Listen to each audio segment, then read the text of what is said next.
Centro Melton, las primeras de su tipo en la Universidad Hebrea, y actualmente las dirige. Entre 2010 y 2014, Marcelo dirigió el proyecto del Museo Interactivo Judío de Chile. Nacido en Buenos Aires, Argentina, fue rector del Colegio Secundario Martin Buber desde el año 89-2003, año de su alea. Bienvenido y adelante.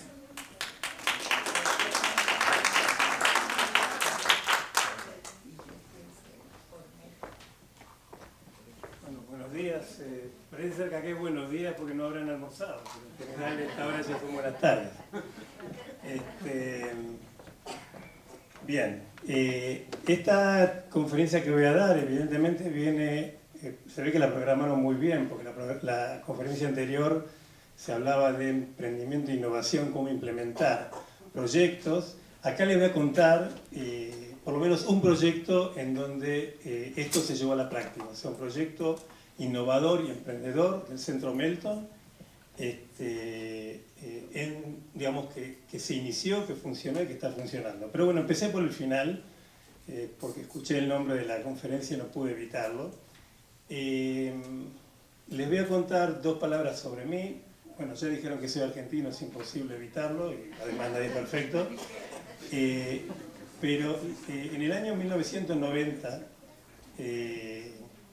creo que algunos de ustedes no habían nacido, yo ya era, digamos, un chico de 30 años, me compré mi primer computadora, una PC,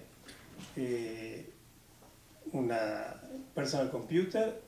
La gente me preguntaba, ¿para qué te compras? Ni siquiera teníamos internet todavía, y yo dije, mire, la verdad no sé, pero seguramente esto me va a servir de algo. Y a partir de ahí empezó, digamos, mi relación de amor con todo lo que es la computación y el internet. Y ojo, yo soy doctor en educación, o sea, no estoy en ingeniería ni nada de eso. Y es la relación quizás más duradera que tengo, además de la relación con, digamos, después de la relación con mi esposa, un poco más de tiempo, pero que me permitió, digamos, introducirme en el maravilloso mundo de la digitalidad. Y entonces, perdón, vamos a ver esto. Cuando me pidieron que hable en esta conferencia, dije, bueno, vamos a hablar de la digitalización, vamos a hablar de las dos caras de la educación, de la digitalización en educación, y vamos a contar tres casos de éxito, que podemos saber qué significa éxito en Israel. Y la pregunta es, ¿qué es digitalizar la educación? Pero antes de hacer esta pregunta, le pregunto a ustedes. ¿Quién de ustedes no tiene en este momento un teléfono celular? Nadie. ¿Quién de ustedes no utiliza en el día a día una PC? ¿Quién de ustedes no hace operaciones bancarias por internet? Dos. ¿Quién de ustedes no paga las cuentas a través de internet? ¿O quién de ustedes nunca hizo una compra por internet? Bien, o sea, están en minoría. O sea, quiere decir que estamos todos incluidos, tanto en México como en Israel, como en Argentina, como en todo el mundo, estamos todos incluidos en los entornos digitales. Y esto es un fenómeno que salvo, digamos, no soy un experto en todo lo que pasa en todo el mundo, pero, digamos, en esta época globalizada, es algo que nos iguala a todos. Vamos por la calle y vemos que grandes chicos, digamos, gente de distintos orígenes, religiosos, étnicos, nacionalidades, todos están en su celular. Es un fenómeno que yo no sé explicarlo, pero esto es lo que pasa hoy. Por eso yo digo, hace un tiempo atrás decíamos, ¿cómo hacemos para incluir la enseñanza, la tecnología en la enseñanza? Era la pregunta que nos hacíamos hace 10 años, 15 años, no más que eso. Porque aparte, en esta época todo pasa muy, muy rápido. Y ahora yo, digamos, cambié esta pregunta. Y la pregunta que yo hago es, ¿cómo incluimos la enseñanza en los entornos digitales? Porque nosotros estamos en los entornos digitales, querramos o no querramos. Con lo cual, esto es inevitable. Queremos, no queremos hacerlo, podemos tomar una decisión en una escuela, una institución educativa, podemos decir, miren, nuestros chicos, como pasa en muchas escuelas en el mundo, nuestros chicos cuando entran a la escuela dejan el teléfono, digamos, en la secretaría. No queremos chicos con teléfono en la escuela porque molesta. Esa es una decisión. Ahora, cuando yo tomé esa decisión, digamos, quizás gané un poco de tranquilidad, pero perdí toda la riqueza que me puede dar un teléfono celular en una práctica, en cualquier práctica educativa. Entonces, yo me pregunto, ¿qué es digitalizar educación? ¿Es incluir artefactos? ¿Es incluir ordenadores? Voy a venir a este lado, va a ser más fácil.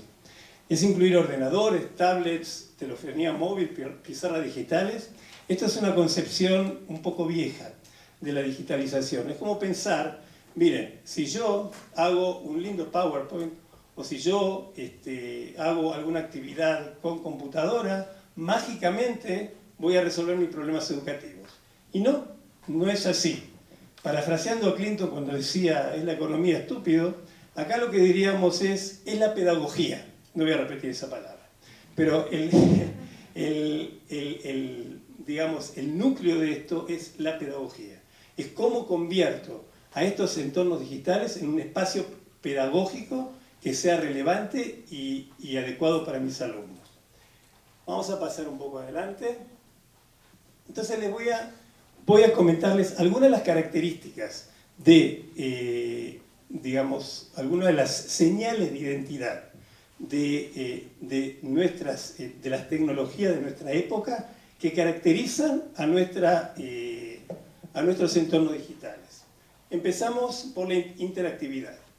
O sea, hoy por hoy, nosotros pasamos de los años 60, 70, 80, teníamos un modelo que era, digamos, el que se denomina el modelo de broadcasting. Eso significa, o sea, ¿se acuerdan cuando había televisión y cuando la gente, todo lo que tenía en su vida era la televisión y quizá teníamos 3, 4 canales, 5 canales, no sé cómo era en México, sé cómo era en Argentina, y bueno, lógicamente la radio, etc.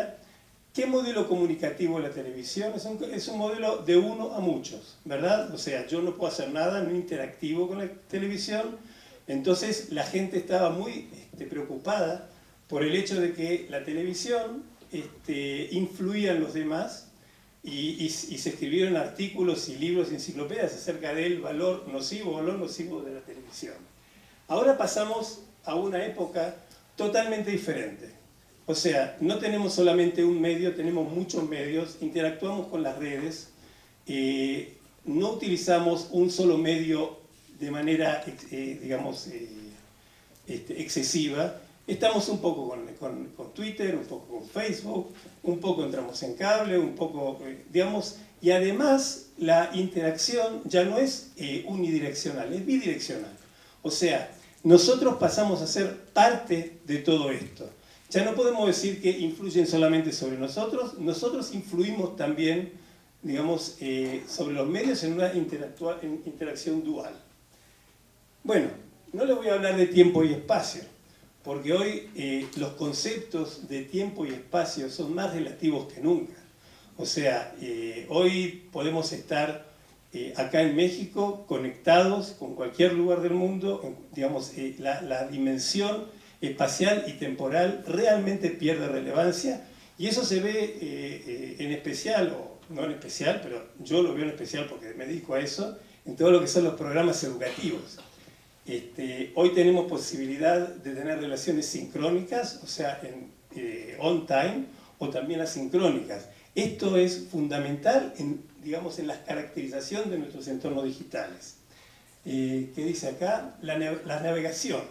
Hoy por hoy, cuando navegamos, nosotros pasamos por distintos modos de interactuar. O sea, y pasamos por distintos lenguajes. Y esto es algo que tiene un impacto increíble. Nosotros ya dejamos la galaxia Gutenberg, ya dejamos la época en donde el medio por excelencia era el texto escrito.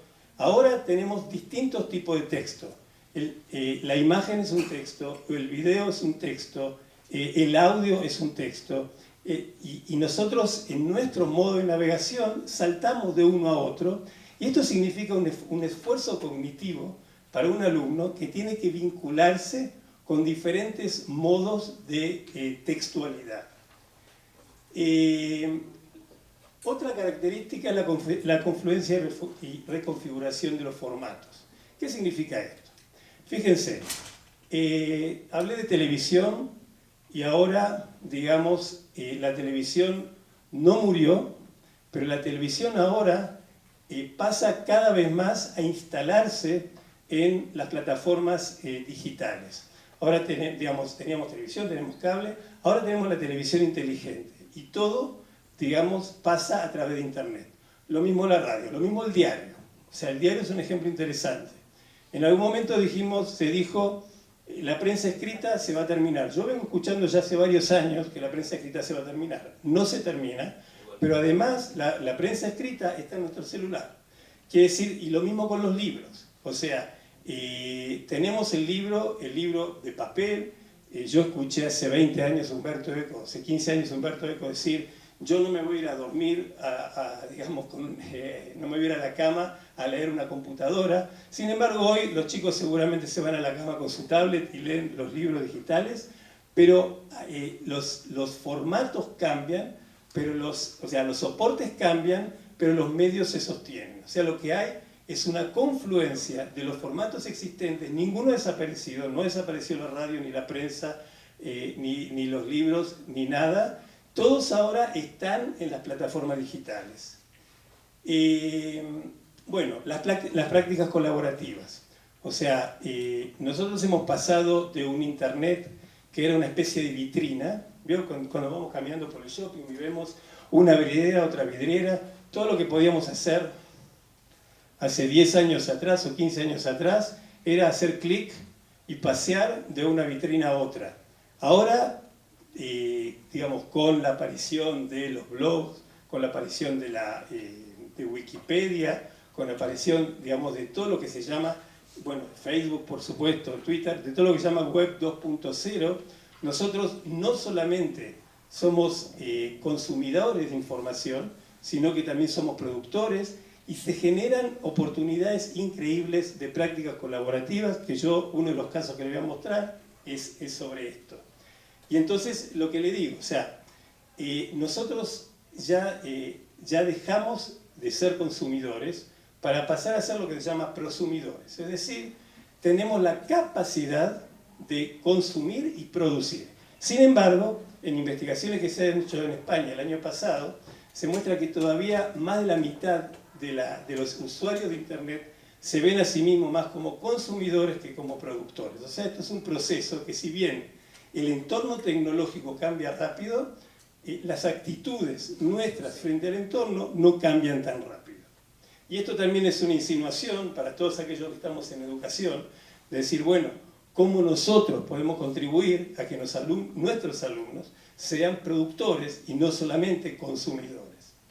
Y por último, todo lo que es la gestión de la información.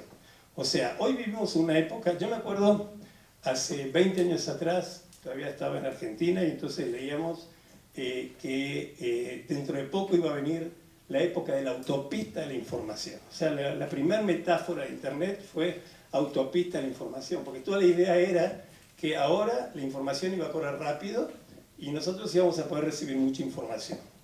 En realidad, esta autopista ya, digamos, se convirtió en un tren bala, y no es solamente que la información corre rápido, sino que la información a nosotros nos inunda como un tsunami. Se habla también de infoxicación y hoy tenemos uno de los problemas, yo creo que es uno de los problemas más serios, que no todos están conscientes de esto, que es todo el tema de los fake news, o sea, la generación de información falsa que puede realmente generar todo tipo de desastres sociales y políticos, revoluciones, cambios de gobierno, etc.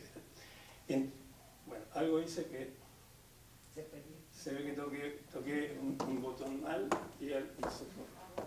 Ah, bueno, estamos ahí, perfecto.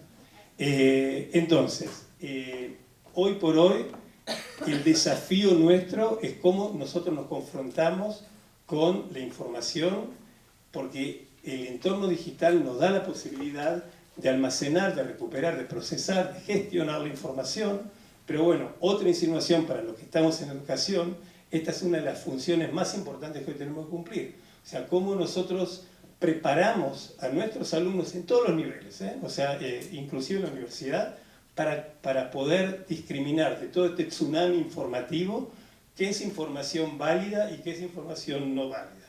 Y ahí también va una insinuación con respecto a las dos caras de la digitalización, ¿verdad? Porque yo no tengo que contarles el final de esta historia, pero digamos, como cualquier herramienta que existe y como cualquier objeto creado por el hombre, esto puede tener un buen uso, o sea, tiene buen uso y tiene mal uso. ¿Ok? Bien, modelo de digitalización, acá estos dos señores muy simpáticos, Punya Mishra y Kohler, en especial Punya Mishra, yo tuve el gusto de escucharlo en un congreso en Israel hace poquito tiempo. Ellos han creado un modelo que se llama TAIPAC, Technological Pedagogical Content Knowledge, y que lo que dice es muy simple. Cuando se habla de digitalizar la educación, hablamos en particular, yo hablo en particular en primer lugar del docente. Para mí, el docente, el educador, es el es el factor más importante en todo el proceso educativo. Y entonces nos preguntamos cómo está compuesto, cómo debería estar compuesto el conocimiento de un docente. Lo voy a hacer rápido porque quiero llegar a los tres casos. Acá, digamos, estamos hablando de tres componentes que se entrecruzan entre sí y que, como ustedes ven, esto no es un gráfico que hice yo, esto es un gráfico de ellos. Estos tres componentes tienen exactamente el mismo tamaño, quiere decir la misma dimensión. Por un lado están los contenidos, es decir, yo, docente, tengo que conocer el contenido, la disciplina que voy a enseñar, estamos hablando de cualquier nivel. Por el otro lado está la pedagogía, es decir, cómo convierto a ese contenido en un contenido que pueda ser enseñable. ¿Ok? Y esto es lo que nosotros pensamos hasta este momento, digamos, este esquema sin la T de tecnología es un esquema que ya había pensado 10 años atrás un educador, un pedagogo americano que se llama Lee Shulman. Él es el primero que habló, digamos, uno de los primeros que habló de los conocimiento del contenido, conocimiento de contenido pedagógico, conocimiento pedagógico. Vienen Mishra y Kohler y agregaron la componente tecnológica. Es decir, cómo yo tengo que saber también cuál es el entorno digital, cómo estos contenidos digamos, existen y se pueden desarrollar y yo puedo gestionarlos en los entornos digitales.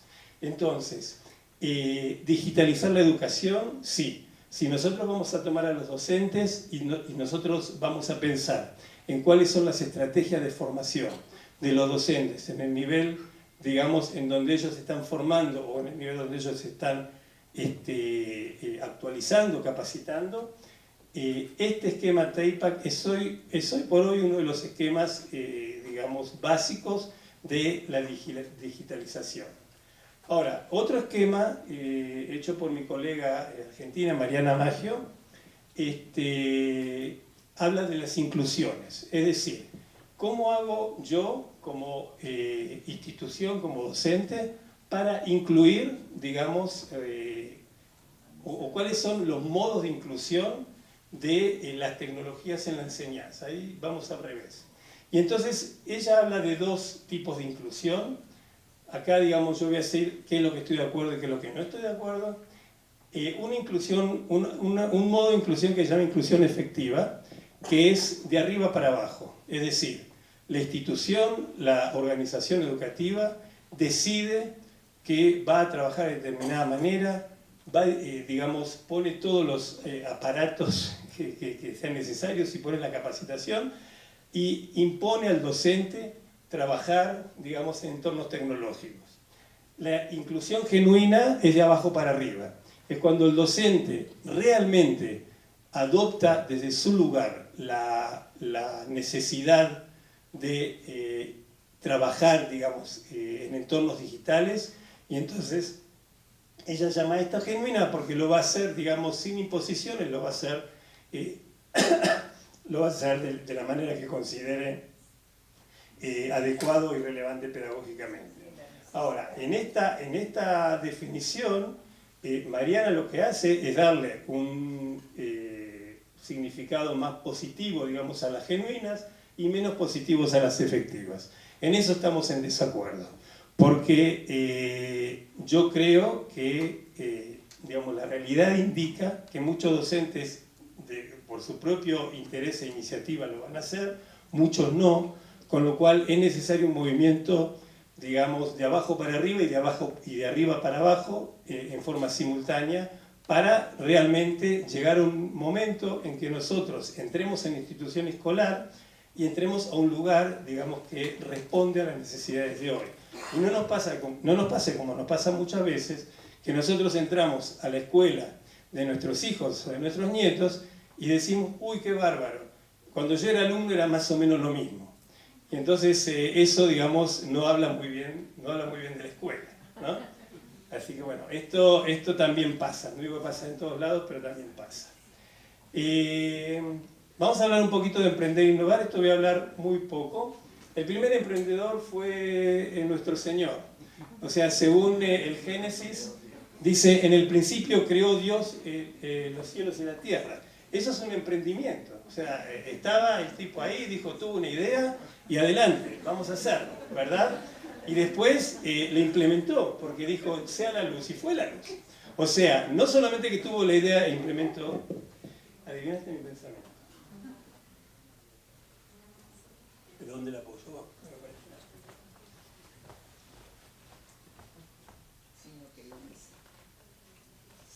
Nos quedamos con el Génesis. No solamente que tuvo la idea, sino también después supo cómo implementarla. Cómo la implementaba muy fácil. O sea, Dios creaba con la palabra y creaba de la nada, ¿verdad? Pero nosotros no somos Dios.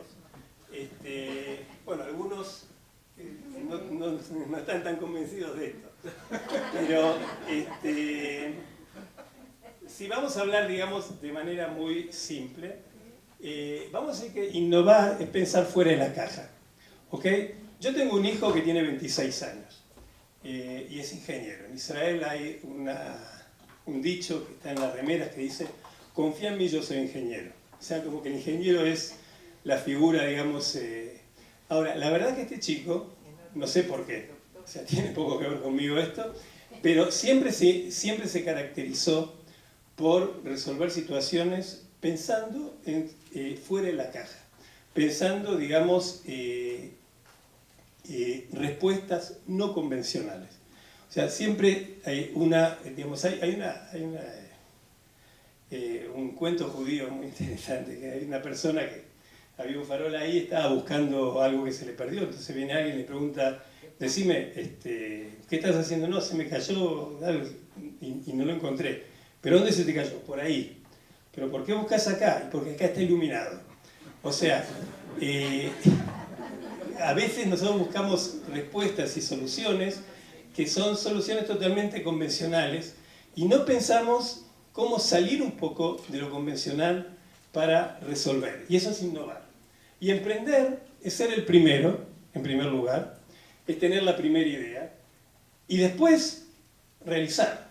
Porque emprender está muy bien, tengo una idea, pero si no la voy a realizar, no me ayuda en nada.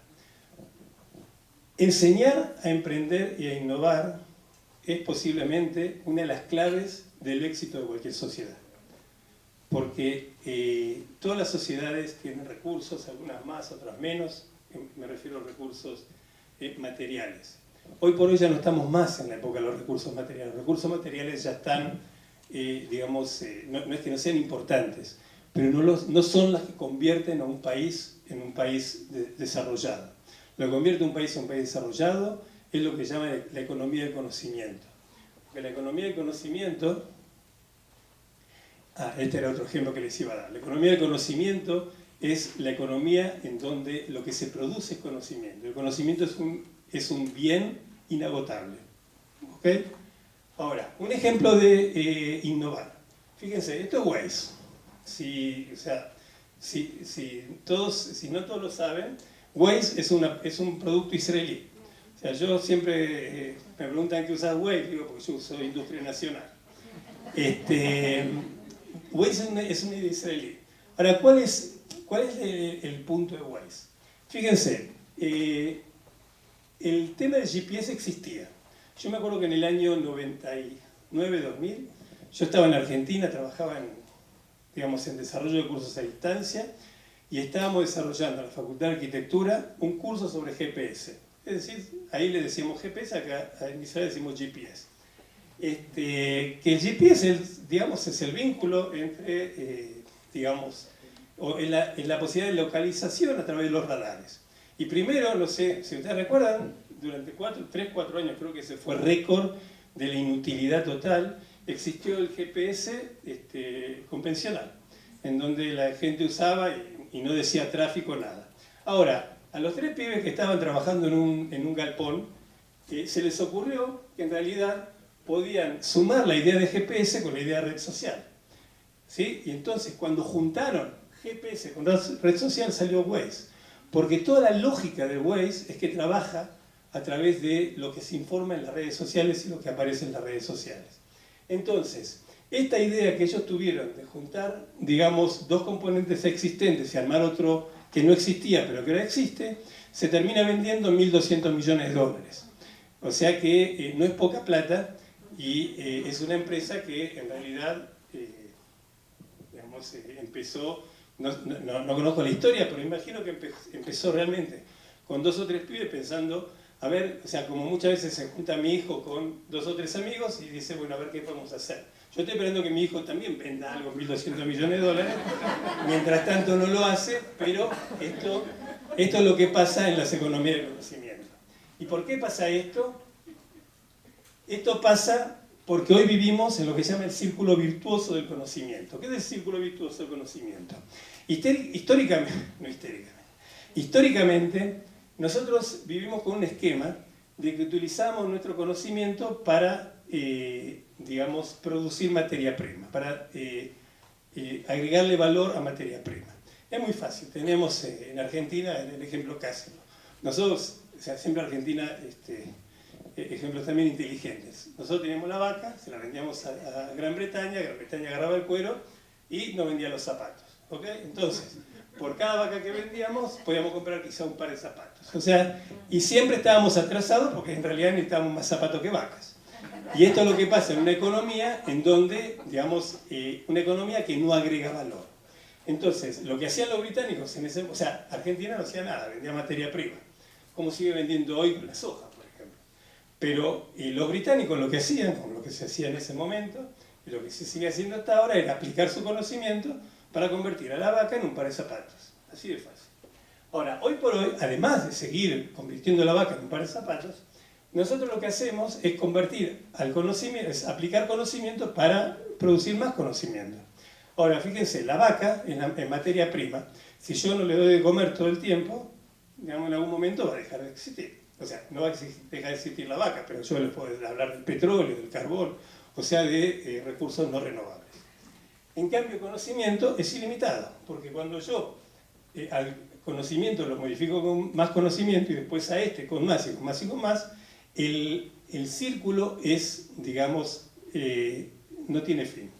Entonces, esto es lo que pasa hoy. Entonces, sumemos emprendimiento, innovación, conocimiento sobre conocimiento, y vamos a tener, por ejemplo, y ahora voy a hacer un poquito de propaganda, vamos a llamar a la embajada para que nos paguen, un país como Israel, que es un país que, no sé, es más chico que la provincia argentina, más chica, imagino que tiene el tamaño de un shopping en México, o sea, los shopping acá son gigantes, prácticamente no tiene materias primas, o sea, tiene poca tierra. Ahora descubrieron gas, o descubrimos gas, o alguien descubrió, estamos vendiendo gas, y sin embargo es un país que exporta posiblemente mucho más que muchos de los países latinoamericanos, tiene un producto per cápita de $40.000, está a un nivel de países europeos, bueno, no lo voy a contar, o sea, es impresionante, y todo lo que producen es esto, porque otra cosa no tenemos, o sea, lo único que tenemos es la gente, y, digamos, la capacidad de saber aprovecharlo, pero, digamos, la gente en Israel es gente normal, tiene 2 pies, 2 manos, o sea, no es diferente, eso se puede hacer en cualquier lugar del mundo. Bueno, y ahora les voy a hablar de las 2 caras, yo me estoy yendo del tiempo, ¿verdad? ¿Estoy bien? Bueno, entonces les voy a hablar de las 2 caras de la digitalización, ¿no? Porque, digamos, se trata de resolver conflictos. Sí es importante el rol del usuario y la práctica colaborativa es crucial. Si tomamos el segundo, el de gestión de espacio colaborativo, también hay interactividad, también la cuestión de tiempo-espacio es importante. Hay gestión de información, porque ahí se trabaja sobre contenidos específicos, y también el rol del usuario y las prácticas colaborativas son cruciales. En el programa Blended Learning tenemos todas las variables, o sea, interactividad, tiempo y espacio, gestión de información, la confluencia de formatos, porque nosotros de alguna manera convertimos el aula en una plataforma, la navegación no lineal, porque digamos, los alumnos cuando tienen que trabajar en Internet tienen que confrontarse con todo tipo de lenguajes y navegación hipermedial. Por supuesto, el rol del usuario y las prácticas colaborativas. Con esto dejamos un cuadro que nos puede dar un poco la idea de en qué medida una iniciativa puede estar más o menos involucrada en lo que son los contextos digitales. ¿Bien? Falta la última.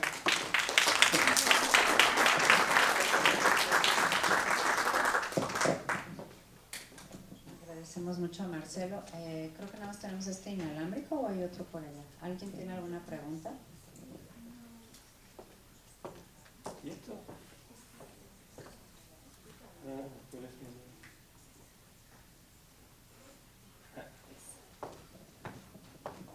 Hola, hola. ¿Se escucha? Hola, hola. Hola, sin micrófono. ¿Alguien tiene alguna pregunta? Por allá. Mi nombre es Javier y me impresiona y creo que lo que ha dicho usted está completamente en lo cierto, porque yo estoy viviendo eso. Mi tía es dueña de una empresa de higos, se llama de la Terram. ¿De empresa de higos? De higos, y entonces es... Entendí hijo, digo, bueno, de higos. Y es productora a nivel nacional y hace mucho tiempo dio un pegue muy grande, pero comenzó a bajar, comenzó a irse en quiebra.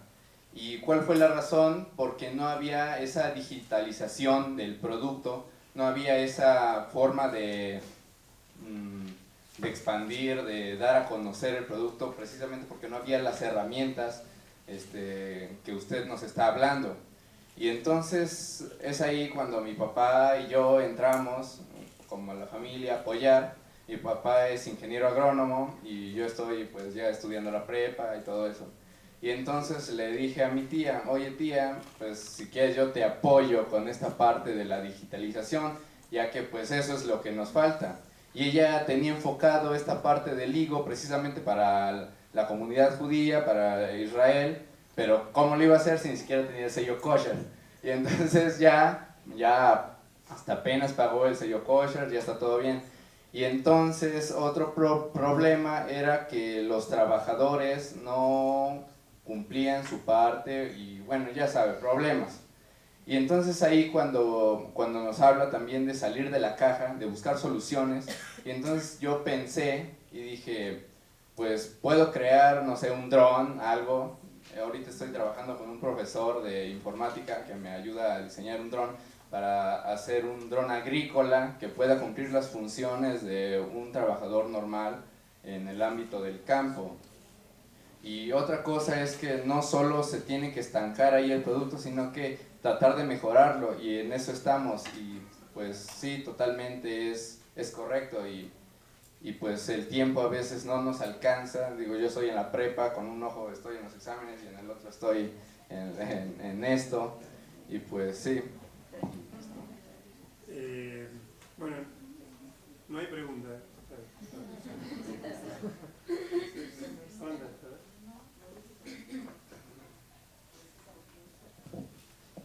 No hay pregunta, pero te voy a responder.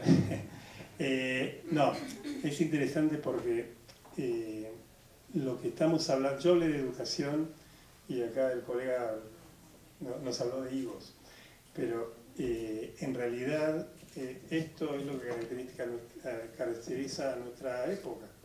Y lo interesante está en que,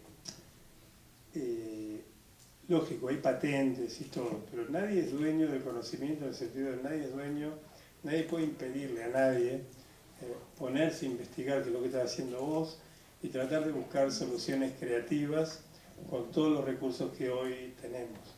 Así que yo, bueno, te felicito, te deseo suerte y creo que es un buen ejemplo de lo que está pasando hoy, digamos, en la sociedad. O sea, aquel que puede innovar y que puede agregar valor a su producto. Y cuando digo agregar valor a su producto me refiero tanto al higo como al producto educativo, es el que más éxito va a tener. Y esto es, digamos, también a nivel individual, familiar, social, nacional. Así funciona el mundo. No me cabe duda. Sí. Soy Juan David. Mi pregunta ya en torno a... cuando mencionaste la parte de lo del bullying, del ciberbullying y demás, decías que es más fácil a veces que la persona se exprese a través de no, perdón, en la parte del conflicto, de los conflictos. ¿Qué pasa con toda la cuestión de identidades digitales? Es decir, una persona, a veces llegamos a tener 3 o 4 identidades digitales, que forman parte también de la persona. ¿En ese tema qué? Mira, a veces el tema de las identidades digitales es un poco, digamos, se hace un poco ingenuamente. Yo no conozco Tinder, por ejemplo, no estuve, no soy de esa época, pero sí sé de gente que entra en Tinder con diferentes identidades. Pero yo creo que esto de las identidades digitales es parte de los problemas que tenemos hoy. O sea, esto de la creación de robots que, digamos, vayan a tuitear y que, qué sé yo, digamos, automáticamente, o esto de no asumir mi identidad. Yo creo que es parte de la cara oscura de esto. ¿Cuál es la solución? No hay soluciones mágicas. O sea, en primer lugar, la concientización. O sea, esto es lo que pasa, digamos, es el producto del entorno. Alguien fácilmente se puede hacer pasar por. Hay, digamos, mucha presión. Los 4 componentes importantes de la enseñanza del siglo XXI. O sea, trabajar sobre la estrategia del pensamiento, trabajar sobre la estrategia de aprendizaje, que son los lenguajes que nosotros queremos que la gente desarrolle para poder confrontarse con el conocimiento. Trabajar sobre las estrategias de trabajo de la gente y sobre los hábitos y conductas. Bien o mal, lo que estuve viendo es que esto, cuando ustedes pongan en Google la enseñanza del siglo XXI, van a encontrar en México, en Israel, en Argentina, más o menos en esto hay cierto consenso. Ahora, yo acá armé 2 columnas, una se llama Pensamiento Rico o Valoración Alta y una se llama Pensamiento Pobre y Valoración Baja. Y tiene que ver exactamente con la relación entre cada una de estas estrategias con la manera que se llevan a cabo y con los entornos digitales. Entonces tenemos en primer lugar, digamos, en la columna de Pensamiento Rico, la necesidad de desarrollar en los alumnos pensamiento crítico, discriminar lo central de lo accesorio, identificar fuentes genuinas, comparar, diferenciar, articular ideas. O sea, nada enciclopédico. Nosotros ya no estamos pensando en que lo importante es transmitir contenidos a los alumnos. Los contenidos son muy importantes. Pero nosotros estamos pensando en que nuestros alumnos van a estar con nosotros una X cantidad de años y después solitos tienen que seguir produciendo sus propios conocimientos.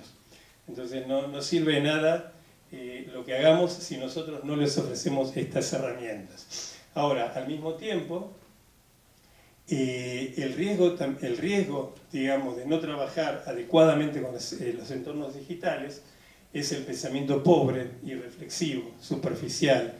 Los chicos que piensan que todo está resuelto en Internet, entonces hacen el copy-paste. Los chicos que no piensan por sí mismos o que no se molestan en buscar las fuentes y que, digamos, compran carne podrida como si fuera carne de primera calidad. ¿verdad? Y esto, digamos, es muy fácil que hoy ocurra, porque todos, o sea, si nosotros no tenemos las estrategias correctas para saber discriminar y para saber identificar fuentes, por ejemplo, fuentes confiables de fuentes que no lo son, entonces eso, digamos, realmente pone en riesgo la capacidad de pensamiento de nuestros chicos. ¿Ok?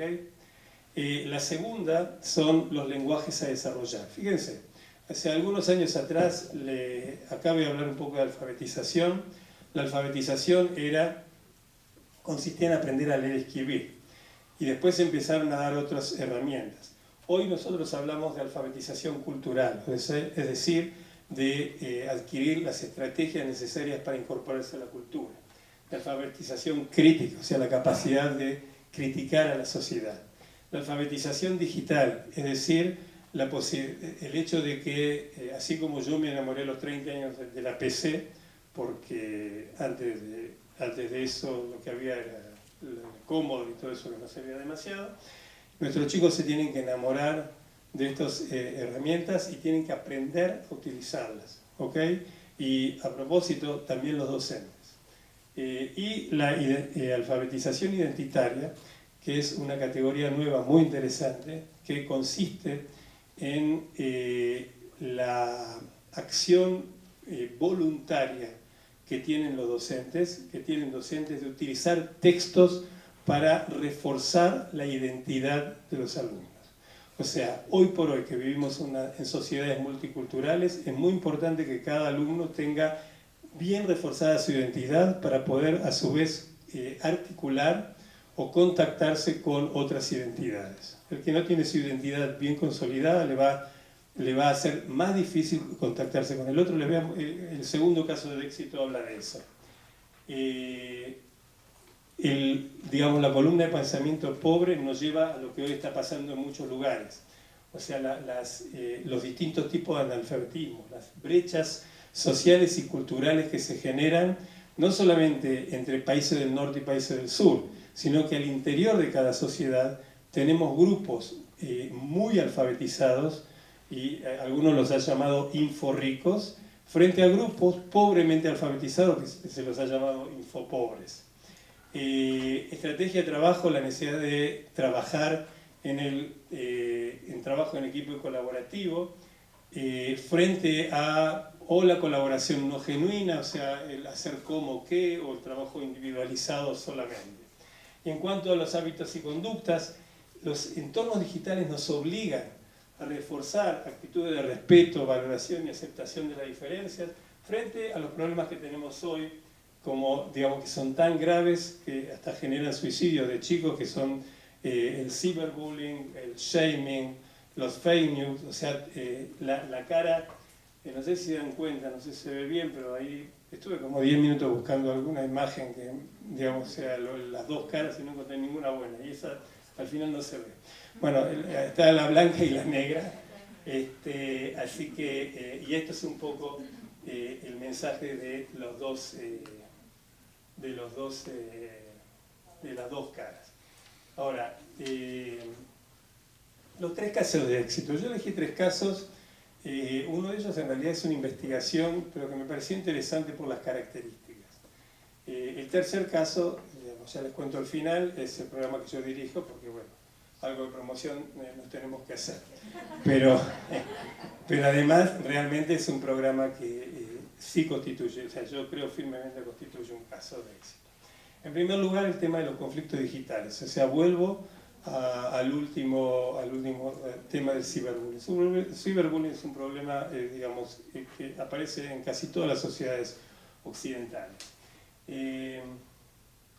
Bueno, les cuento que el fondo de pantalla acá era la página web, pero ahora no se ve nada, así que bueno, hubiera estado más simpático, porque si le hubiera dado un poquito más de contraste manejaba mejor. Pero bueno, en cada uno de estos modelos, digamos, yo estoy hablando de una necesidad, de un contexto, de un agente emprendedor y de lo que significa la idea innovadora. Digamos, con estas categorías más o menos caractericé a los casos de éxito. La necesidad que aparece es la necesidad de detectar en forma temprana conflictos digitales. O sea, acá de lo que estoy hablando es de una empresa israelí que se llama Agree Online. O sea, Agree, de estar de acuerdo. Si ustedes la buscan en internet, ahí en los telefonitos, pueden ver ya. Agree Online es una empresa, es un startup. Yo estuve varias veces reunido con esta gente, me contaron bien de qué se trata y me pareció brillante por este motivo. En primer lugar, ellos trabajan antes del ciberbullying, o sea, trabajan con chicos de cuarto a séptimo o a sexto grado más o menos. Cuarto grado porque es, me dicen en Israel, es el momento en que los chicos ya reciben teléfonos celulares. Yo no lo sabía porque ya mis chicos son grandes y mis nietos todavía son chicos. Entonces, lo que dicen es, en vez de antes de trabajar con el ciberbullying, vamos a trabajar con lo que son los conflictos digitales. ¿Qué es conflicto digital? Mariela hace su cumpleaños, invita a todos por el grupo de WhatsApp, pero a un chico no lo invita porque dice que ese chico no sé qué, y entonces todos le hacen el vacío a ese chico.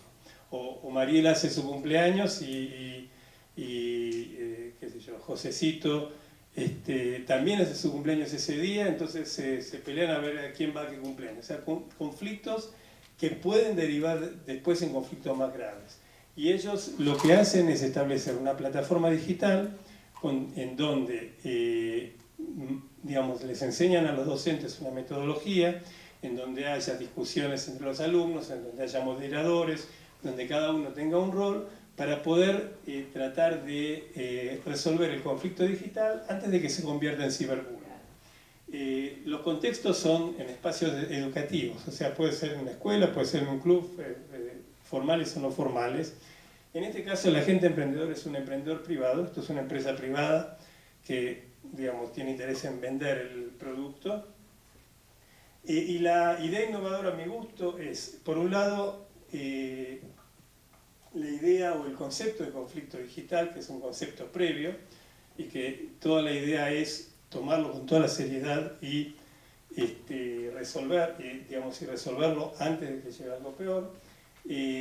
La asignación de roles a los participantes, o sea, los chicos no tienen que ser indiferentes y tienen que aprender ellos mismos a ser gestores, digamos, y agentes cuando existe un conflicto digital para coadyuvar a la solución. Y lo que ellos dicen es que conflictos que surgen en los espacios digitales se tienen que resolver en los espacios digitales. O sea que todo esto me pareció, hay muchas ideas interesantes respecto de cómo resolver este tipo de situaciones. Ciberbullying también, en la literatura hay muchas variantes que aparecen, pero este me pareció el más interesante porque además es una empresa privada. Yo estoy tomando, de los tres casos, una empresa privada, estoy tomando una investigación académica y estoy tomando una empresa no privada que es la universidad. O en realidad el centro Melton dentro de la universidad. Entonces este es el primero. El segundo es en la gestión de un espacio colaborativo para la resolución de conflictos. Es un trabajo colaborativo judeo-árabe. Esto está tomado de un artículo de investigación de Ifat Kulikan. Ifat Kulikan es una profesora del Centro Melton, no del Centro Melton, de la Universidad Hebrea, de la Facultad de Educación. Entonces, bueno, no sé si ustedes alguna vez escucharon, en Israel tenemos un problemita, que es que tenemos un problema con los árabes que hace unos 100 años que no se resuelve. Y como viene la mano, posiblemente en los próximos 100 años dudo que se resuelva también. Pero siempre hay iniciativas que tratan de acercar a las dos poblaciones. En este caso, lo que se hizo es un trabajo en el cual se invita a poblaciones judías y árabes, israelíes las dos, o sea, estamos hablando de judíos, israelíes judíos y árabes, de israelíes árabes o israelíes palestinos, digamos, tal como quieran definirse, en donde se les daba a ambos para elaborar uno de los conceptos más conflictivos, digamos, que era todo el tema de... No, era una época histórica que fue uno de los libros blancos que hicieron los ingleses en el año 22, por el cual les limitaban la inmigración de judíos y limitaban compra de tierras, pero permitían una parte. Y entonces ahí estaba toda la cuestión de el planteo de los árabes de que la tierra era de ellos, el planteo de los judíos de que la tierra era de ellos, y cómo, la idea es cómo podemos compatibilizar las dos narrativas. Entonces, no compatibilizar, sino acercar las dos narrativas, porque en realidad una de las cuestiones más profundas que existen es que la narrativa judía y la narrativa palestina son totalmente contrapuestas. O sea, ahí, digamos, y es muy difícil llegar a situaciones de conciliación. Entonces, la necesidad es acercar poblaciones en conjunto, o sea, tratar de generar algún tipo de narrativa en común, tratar temas de forma conjunta y colaborativa y utilizar tecnologías como puente y entorno. El contexto es el conflicto nacional entre las poblaciones. El agente emprendedor es este trabajo de investigación que, digamos, que va a generar ideas, y lo que pasa es lo siguiente: se arma un trabajo colaborativo en donde se pide que chicos judíos, primero, digamos, parejas de chicos judíos por un lado y parejas de chicos árabes por otro, escriban su propia versión de los hechos. O sea, cada uno escribe su narrativa. Esto se hace en una plataforma, digamos, en una plataforma en internet. Los chicos no se encuentran. En segundo lugar, se pide que se armen, digamos, grupos mixtos, o sea, un chico judío con un chico árabe, y que cada uno, acá hay un concepto que se llama in-group y out-group. O sea, in-group es qué es lo que pertenece a mí, digamos, a mi propia etnia y a mi propio grupo. Out-group es cómo yo puedo cruzar el puente. Entonces, lo que se pidió en este caso es que se armen grupos de chicos judíos con chicos árabes, pero que cada uno se centre en su in-group. O sea, no se les pidió que traten de entender al otro. Y lo que se hacía era reescribir las narrativas, pero desde la perspectiva de quien las había escrito. Y entonces lo que aparece, o sea, se les permitió a cada grupo que mantenga su perspectiva, pero sin embargo, cuando se les permitió que reescriban, aparecieron cuestiones interesantes en donde las narrativas de alguna manera se suavizaban y se moderaban. ¿Esto por qué? Porque había existido un trabajo colaborativo entre ellos, en donde la consigna era cada uno respeta digamos, la visión del que está y no trata de cambiarla. Entonces, esto a mí me pareció realmente interesante. ¿Por qué ayudó la plataforma? La plataforma ayudó porque cuando los grupos no se encuentran, hay un montón de barreras que bajan. Algunos dicen, pero cuando la relación es online es impersonal. Y yo les digo, por experiencia, por lo que yo veo también en nuestro programa, eso es absolutamente, digamos, inexacto. A veces la relación online es mucho más profunda y personal que la relación, digamos, cara a cara. Porque cuando yo, digamos, me encuentro con una persona, estoy de alguna manera impactado por sus gestos, por lo que dice, por su postura. ¿Qué sé yo? O sea, yo subí acá a este estrado y antes de mí había un señor bien vestido, con saco, corbata, también un poco, dije, bueno, yo vine como así, digamos, medio de sport. Si yo no lo hubiera visto, digamos, con todo respeto, digo, me hubiera sentido más tranquilo. O sea, a veces la presencia no siempre ayuda, ¿sí? Sino que a veces la presencia intimida. Aparte el señor hablaba en inglés muy bueno, yo no lo tengo. Entonces, más todavía, aparte tenía una presentación increíble, a mí se me borraron todos los fondos. Entonces, bueno, ¿qué va a hacer? Este es el segundo caso. El tercer caso es el nuestro. Es el diseño de nuestro programa en modalidad Blended Learning. Nuestro programa es una maestría en educación, con especialización en educación judía, que ya funciona hace 4 años, este año es el quinto, funciona en inglés, el año que viene va a funcionar, en marzo comienza en español. Nosotros somos parte de la Escuela de Educación en la Universidad Hebrea, es la universidad número 1 en Israel, es una de las 100 universidades más que está rankeada más arriba del mundo, estamos 60 y pico ahora, ¿Por qué cuento todo esto? Cuento todo esto no para fanfarronear con la universidad donde vengo, no es esa mi idea. Mi idea es decirle, miren, con todo lo que tiene la universidad, nosotros que somos un centro chiquito y que mucha gente no conoce, somos por el momento los primeros y los únicos que hicimos un emprendimiento así. O sea, no hay en la Universidad Hebrea otro programa en esta modalidad. Entonces, ¿por qué, digamos, vamos por partes?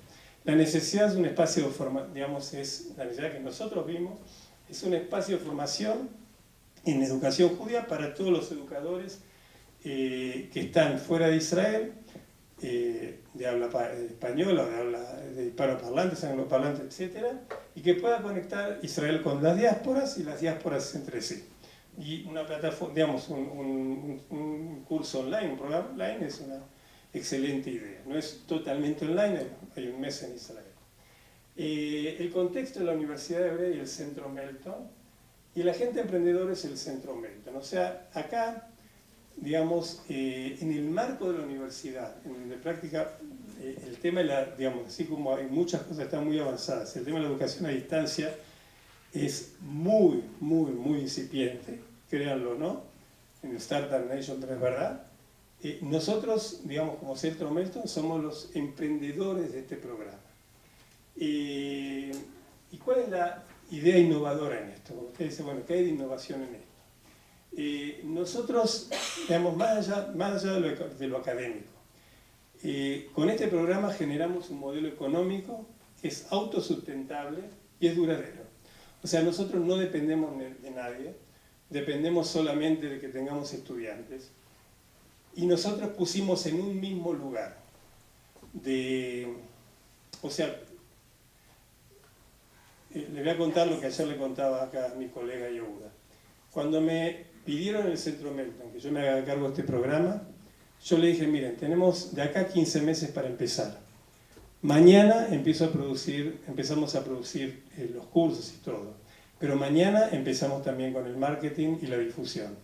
O sea, pusimos en el mismo lugar de importancia lo que es el marketing y el posicionamiento del programa, por más que somos Universidad Hebrea, que el lugar de importancia que tiene, digamos, la calidad académica de un programa, que lógicamente, o sea, si yo no tengo a quien ofrecerle algo, por más que lo que ofrezco es bueno, no me sirve para nada. Ahora, si lo que ofrezco es malo, por más marketing que haga, tampoco me sirve para nada. Y entonces, digamos, hay 4 componentes que tiene este máster. Por un lado, 70% de distancia, 30% presencial, totalmente trabajado con docentes moderadores, o sea, no es autoaprendizaje, es totalmente asincrónico y tiene, digamos, un mes que es lo que llamamos la experiencia en Israel.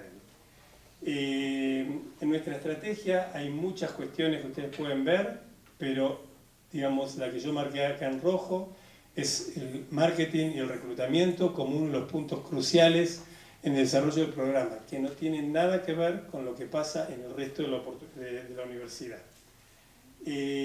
Hay 2 clientes a los cuales nosotros les brindamos servicios. Un cliente es el docente, con el cual tuvimos que trabajar tanto el desarrollo de los cursos como en el soporte permanente, los docentes a distancia estoy hablando, para que puedan seguir desarrollando y puedan seguir confrontándose con los desafíos de un curso a distancia que no son pocos y son posiblemente tanto más complejos que los desafíos de un docente presencial. Estoy hablando a nivel universitario. Entonces, este es el cliente interno. El cliente externo es el estudiante. El estudiante para nosotros, digamos, desde el momento en que se incorpora, que llegamos a él, nosotros le damos todo el servicio posible, en el sentido de que se sienta cómodo también él en un medio que no siempre le es amigable. Entonces, con estos conceptos, nosotros, digamos, hoy por hoy podemos decir que nuestro programa es un caso de éxito porque, digamos, además de los indicadores, digamos, positivos de los alumnos, tenemos una demanda bastante interesante que nos permite ser muy optimistas con respecto a la durabilidad y a la sustentabilidad de este programa. Por último, algunas cuestiones. Por ejemplo, vamos a tomar, para cerrar, vamos a tomar las señas de identidad de las que hablamos algo. Interactividad, en Agri Online hay, tiempo y espacio también, gestión de información no, porque digamos, se trata de resolver conflictos, sí hay, es importante el rol del usuario y la práctica colaborativa es crucial. Si tomamos el segundo, el de gestión de espacio colaborativo, también hay interactividad, también la cuestión de tiempo-espacio es importante. Hay gestión de información, porque ahí se trabaja sobre contenidos específicos, y también el rol del usuario y las prácticas colaborativas son cruciales. En el programa Blended Learning tenemos todas las variables, o sea, interactividad, tiempo y espacio, gestión de información, la confluencia de formatos, porque nosotros de alguna manera convertimos el aula en una plataforma, la navegación no lineal, porque digamos, los alumnos cuando tienen que trabajar en internet tienen que confrontarse con todo tipo de lenguajes y navegación hipermedial. Por supuesto, el rol del usuario y las prácticas colaborativas. Con esto dejamos un cuadro que nos puede dar un poco la idea de en qué medida una iniciativa puede estar más o menos involucrada en lo que son los contextos digitales. ¿Bien? Falta la última.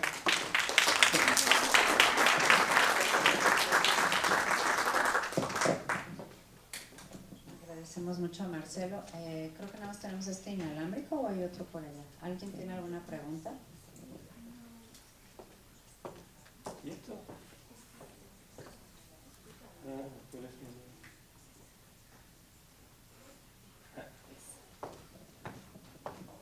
Hola, hola. ¿Se escucha? Hola, hola.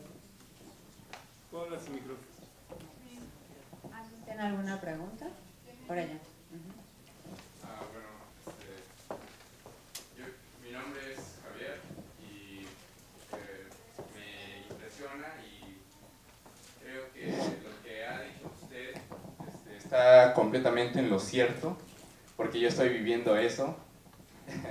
Mi tía es dueña de una empresa de higos, se llama de la Terram. ¿De empresa de higos? De higos, y entonces es... Entendí hijo, digo, bueno, de higos. Y es productora a nivel nacional y hace mucho tiempo dio un pegue muy grande, pero comenzó a bajar, comenzó a irse en quiebra. ¿Y cuál fue la razón? Porque no había esa digitalización del producto, no había esa forma de expandir, de dar a conocer el producto, precisamente porque no había las herramientas que usted nos está hablando. Y entonces es ahí cuando mi papá y yo entramos, como la familia, a apoyar. Mi papá es ingeniero agrónomo y yo estoy pues ya estudiando la prepa y todo eso. Y entonces le dije a mi tía, oye tía, pues si quieres yo te apoyo con esta parte de la digitalización, ya que pues eso es lo que nos falta. Y ella tenía enfocado esta parte del higo precisamente para la comunidad judía, para Israel, pero ¿cómo lo iba a hacer si ni siquiera tenía el sello kosher? Y entonces ya hasta apenas pagó el sello kosher, ya está todo bien. Y entonces otro problema era que los trabajadores no cumplían su parte y bueno, ya sabe, problemas. Y entonces ahí cuando nos habla también de salir de la caja, de buscar soluciones, y entonces yo pensé y dije, pues puedo crear, no sé, un dron, algo.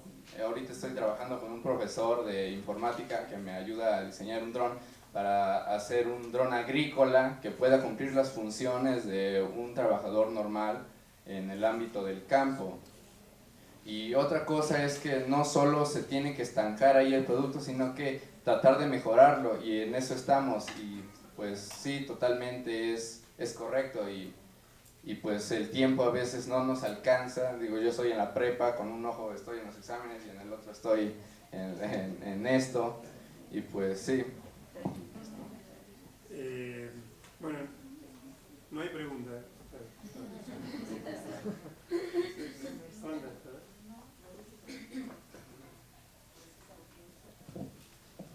No hay pregunta, pero te voy a responder.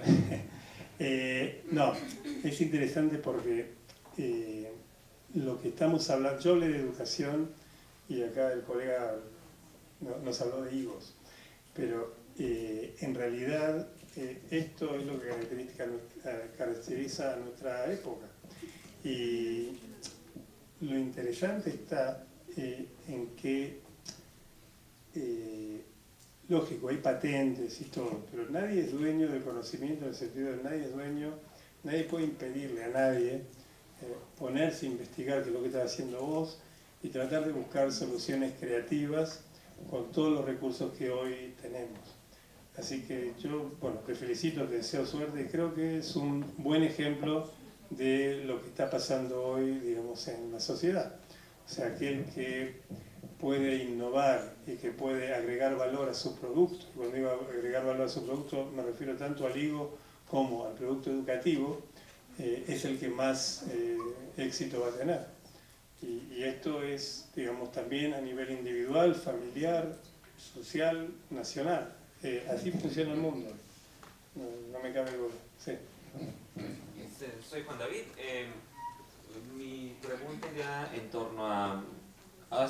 cuando mencionaste la parte de lo del bullying, del ciberbullying y demás, decías que es más fácil a veces que la persona se exprese a través no, perdón, en la parte del conflicto, de los conflictos. ¿Qué pasa con toda la cuestión de identidades digitales? Es decir, una persona, a veces llegamos a tener 3 o 4 identidades digitales, que forman parte también de la persona. En ese tema, ¿qué? Mira, a veces el tema de las identidades digitales es un poco, digamos, se hace un poco ingenuamente. Yo no conozco Tinder, por ejemplo, no estuve, no soy de esa época, pero sí sé de gente que entra en Tinder con diferentes identidades. Pero yo creo que esto de las identidades digitales es parte de los problemas que tenemos hoy. O sea, esto de la creación de robots que, digamos, vayan a tuitear y qué sé yo, automáticamente, o esto de no asumir mi identidad. Yo creo que es parte de la cara oscura de esto. ¿Cuál es la solución? No hay soluciones mágicas. O sea, en primer lugar la concientización. O sea, esto es lo que pasa, digamos, es el producto del entorno. Alguien fácilmente se puede hacer pasar por. Hay, digamos, mucha presión. Más allá de eso, no te puedo dar, digamos, soluciones mágicas, pero lo que yo te estoy hablando es de espacios más reducidos, más controlados, como un espacio educativo, en donde no hay problemas de identidades digitales y donde realmente lo que vemos en esos espacios es que los vínculos que se establecen entre estudiantes y alumnos son realmente profundos.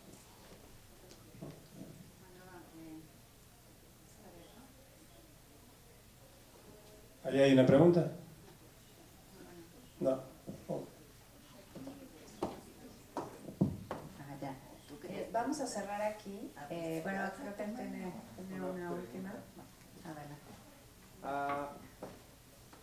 Yo tengo la duda en cuanto a la dinámica de su trabajo, en cuanto el trabajo escolar, por así decirlo, el trabajo académico, cómo lo realizan, porque acá yo tengo la experiencia, por ejemplo, en México tenemos lo que es la Universidad Abierta y a Distancia en México, y ahí lo que hacen es cambiar el entorno físico, lo que es el aula, por la computadora, y te ofrecen una plataforma, y lo que hacen es cambian eso, pero también cambian la dinámica en donde tú tienes que investigar. O sea, ya no llega el académico o el catedrático y te dice, es esto, sino que tú buscas esa información y entregas un trabajo con unos objetivos que ellos te plantean, cierto ejercicio. Puede ser un cuestionario, puede ser la entrega de un ensayo, etc. ¿Cómo trabajan ustedes? Mira, hay muchas maneras de trabajar. Nosotros también convertimos el aula en una plataforma, sin duda. O sea, esto es lo que se hace, o sea, la plataforma se convierte en tu aula. Nosotros, una de las cosas que dije es que los alumnos nunca están solos. No trabajamos con plataformas de autoaprendizaje. Por ejemplo, las plataformas de los cursos masivos, los MOOCs, son prácticamente de autoaprendizaje. O sea, la gente trabaja sola, quizás trabaja entre sí, no hay moderadores, es imposible que los haya en aulas de 10.000 o 20.000 alumnos. Ahora, vos tenés básicamente las clases grabadas, tenés material bibliográfico y después tenés distintas variables. Hay profesores que, por ejemplo, plantean trabajos grupales y los alumnos tienen que armar grupos y después hacer presentaciones. Hay profesores que plantean trabajo en pareja, hay profesores que plantean, digamos, trabajos más masivos. Hay discusiones asincrónicas interactivas permanentemente. O sea, esto ya, la pedagogía del curso también tiene bastante que ver con la característica de la disciplina. O sea, hay disciplinas que se dan más para un trabajo más en equipo, otras que piden también investigación. O sea, en eso, digamos, hay muchas posibilidades de pedagogía y no es siempre la misma. Lo que sí se mantiene en todos los cursos es que una obligación de los alumnos de ingresar a un foro de discusión semanal, porque el foro de discusión es el equivalente a la asistencia a clase.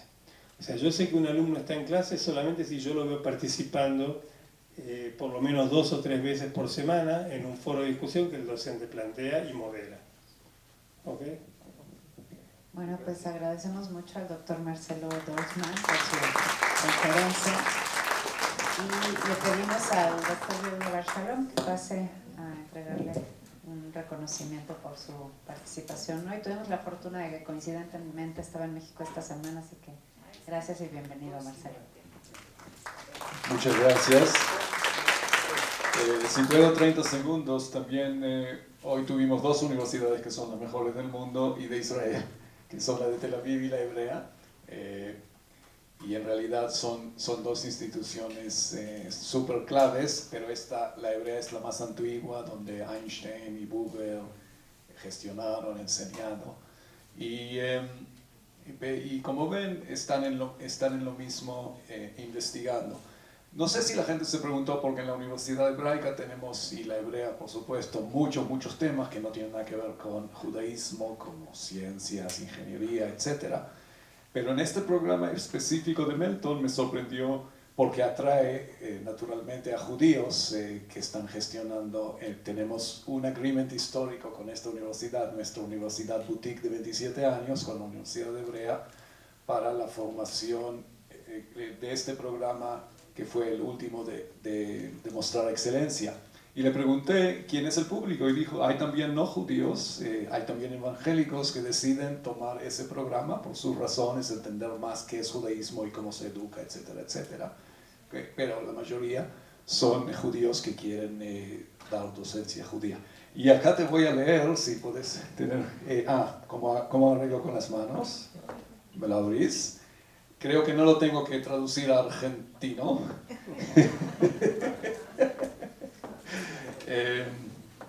Él preservó el acento argentino mucho más que yo, pues me fui a los 10 años y no sé qué acento tengo ahora.